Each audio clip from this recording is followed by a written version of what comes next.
एक गांव में चोटी काटने वाली चुड़ैल रहा करती थी जो लोगों के बाल काटा करती थी।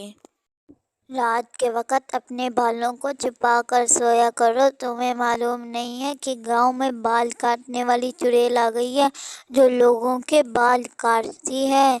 जी जी, मैं अपने बालों को ढक कर सोया करूंगी। हमारे हमसायों की लड़की के चुड़ैल ने बाल काट दिए, बेचारी किसी को मुंह दिखाने के लायक न रही। गांव में ये मसला दिन ब दिन बढ़ता जा रहा था। गांव के लोग इस वजह से बहुत परेशान थे। भाई ये मसला दिन ब दिन बढ़ता जा रहा है। मैंने तो अपनी बीवी को कहा है कि वो अपने बाल ढांप कर रखे ताकि चुड़ैल उसके बाल न ले जाए काट कर।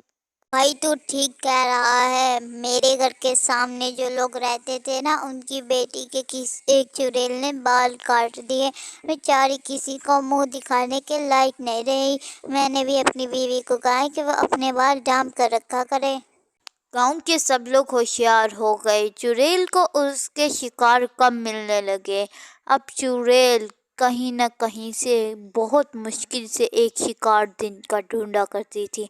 वो उसकी बीवी के घर जाती है और देखकर कहती है, इसके बाल बहुत बड़े हैं, इसके बालों को काट कर मैं बहुत देर तक जिंदा रह सकती हूँ।